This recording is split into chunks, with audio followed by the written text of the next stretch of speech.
যারা ফেসিবাদের সহযোগী ও দোসর ছিলেন, আওয়ামী লীগ সরকারের পতন ও শেখ হাসিনার পালায়নের পর তাদের বিরুদ্ধে দেশের বিভিন্ন জায়গায় মামলা করছেন ভুক্তভোগীরা। এরই ধারাবাহিকতায় ৭১-এর ঘাতক দালাল নির্মূল কমিটির উপদেষ্টা মণ্ডলীর সভাপতি শাহরিয়ার কবির গ্রেপ্তারের পর এখন রিমান্ডে। তার রিমান্ডের পর ভারতীয় গণমাধ্যম আনন্দবাজার সহ অনেক প্রতিষ্ঠানই সোচ্চার হয়েছে। তাদের দাবি, বাংলাদেশের জঙ্গি ও মৌলবাদী শক্তির বিরুদ্ধে নিরন্তর সরব শাহরিয়ার কবিরকে এক বিক্ষোভকারী খুনের মামলা দিয়ে মঙ্গলবার সকালে গ্রেপ্তার করেছে অন্তর্বর্তী সরকারের পুলিশ।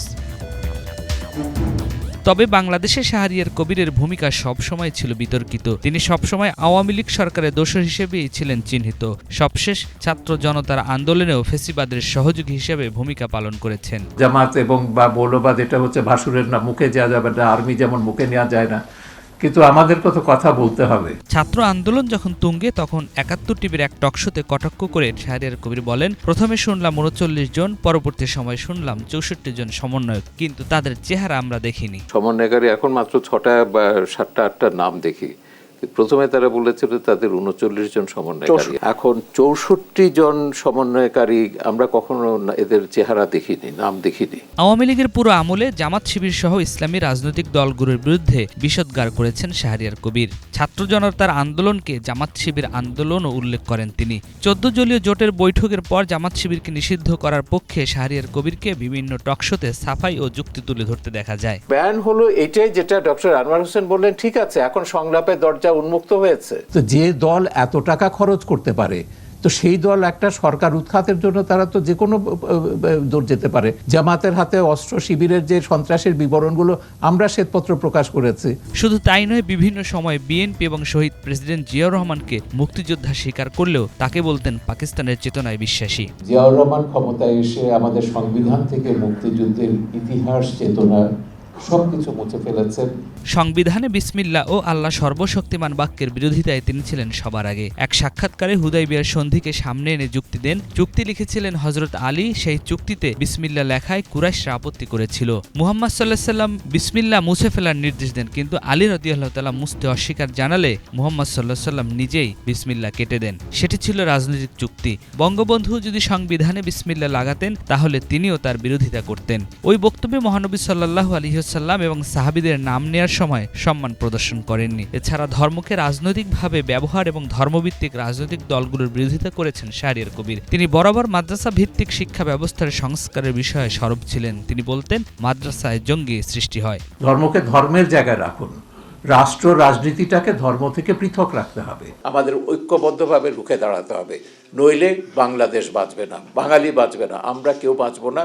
বাংলাদেশ মূল্যমরের আফগানিস্তান হবে। ২০১৩ সালে শাপলা চত্বরে হেফাজতের সমাবেশে গুলি চালিয়ে গণহত্যার অভিযোগ দেওয়া হয় আন্তর্জাতিক অপরাধ ট্রাইব্যুনালের তদন্ত সংস্থায়। সেখানে সাবেক প্রধানমন্ত্রী শেখ হাসিনা, সাহিত্যিক মুদ্দাসির মামুন, গণজাগরণ মঞ্চের মুখপাত্র ইমরান এইচ সরকার সহ ১৯ জনকে আসামি করে এই অভিযোগ দাখিল করা হয়। সেই মামলায় শাপলা চত্বরে গণহত্যার সহযোগী হিসেবে শাহরিয়ার কবিরকে অন্যতম আসামি করা হয়। এই যে হেফাজতের প্রশ্রয় পেয়ে হেফাজত সে ১৩ সাল থেকে আজকে কোথায় এসে দাঁড়িয়েছে। হেফাজতের যে কারিকুলাম আমরা এখানে আমাদের শ্বেতপত্রে দিয়ে দিয়েছি, একটা লাইন সেখানে পরিবর্তন করা হয়নি। জঙ্গি, জেহাদি, মৌলবাদী তৈরি করা হচ্ছে। মুক্তিযোদ্ধা না হয়ে বিতর্কিত শাহরিয়ার কবির ৭১-এর ঘাতক দালাল নির্মূল কমিটির সঙ্গে যুক্ত আছেন প্রতিষ্ঠাকাল থেকেই। ১৯৯৪ সালে জাহানারা ইমামের মৃত্যুর পর শাহরিয়ার কবির ৭১-এর ঘাতক দালাল নির্মূল কমিটির সভাপতি হন। বেগম খালেদা জিয়ার সরকার ক্ষমতায় আসার পর ২০০১ সালের নভেম্বরে শাহরিয়ার কবির গ্রেপ্তার হয়ে জেল খাটেন। আওয়ামী লীগ সরকারের আমলেও তিনি গ্রেপ্তার হন। স্বাধীনতা সংগ্রামে অংশ না নিলেও গত ১৫ বছরে বীর মুক্তিযোদ্ধাদের চেয়েও তিনি বেশি মুক্তিযোদ্ধা সাজতে চেয়েছেন বলেও অভিযোগ রয়েছে। এবারের প্রধানমন্ত্রী বেগম খালেদা জিয়া ২০১৬ সালে তাদের দলের মুক্তিযোদ্ধাদের এক সমাবেশে বলেছিলেন, ৭১-এ ৩০ লক্ষ শহীদ হয়েছে, এটা বিতর্কিত সংখ্যা, পরিসংখ্যান, এটা প্রশ্নবিদ্ধ, এর কোনো হিসেব নেই, তালিকা নেই।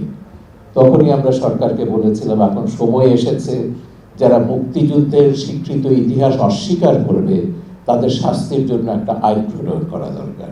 আওয়ামী লীগ সরকারকে সহযোগিতা, ইসলামী রাজনীতির বিরোধিতা, জঙ্গিবাদের নামে ইসলামী রাজনীতিকে নিষিদ্ধ করার ভোকাল হিসেবে কাজ করেছেন শাহরিয়ার কবির। মুক্তিযুদ্ধে প্রশ্নে তিনি জাতিকে বিভক্ত করার কাজটিও করেছেন সুকৌশলে। আওয়ামী মতাদর্শে না হলেই মুক্তিযোদ্ধাদের অবমাননা ও জাতীয়তাবাদীদের ঢালাওভাবে পাকিস্তান প্রেমী বলে প্রচার করতেন তিনি। অথচ মুক্তিযুদ্ধের চেতনার নামে সরকারের সব ধরনের অপকর্মকে বৈধতা দেওয়ার কারিগরও ছিলেন এই শাহরিয়ার কবির। রাজনৈতিকভাবে একভাবে করছে, সংস্কৃতির ক্ষেত্রে একভাবে করছে, শিক্ষার ক্ষেত্রে একভাবে করছে। মৌলবাদ সাম্প্রদায়িকতার আধিপত্য স্থাপন করা হয়েছে। মনে রাখতে হবে এটা বাংলাদেশ, এটা পাকিস্তান না, এটা মোল্লা ওমরের আফগানিস্তান না। মুক্তিযুদ্ধে বিশেষ অবদান রাখা শহীদ জায়া বেগম মুশতারি শফি বেগম রোকেয়া পদকপ্রাপ্ত নারী নেত্রী ও শব্দ সৈনিক। মুশতারি শফি বাংলাদেশ ঘাতক দালাল নির্মূল আন্দোলনের একজন অন্যতম সংগঠক। তার লেখা চিঠি জাহানার ইমামকে নামক বইয়ে শাহরিয়ার কবির মুক্তিযুদ্ধে অংশগ্রহণ করেননি এবং তিনি মুক্তিযুদ্ধকালে পাকিস্তানি সেনাবাহিনীর ক্যাম্পে মুরগি সরবরাহকারী ছিলেন বলেও উল্লেখ করেন।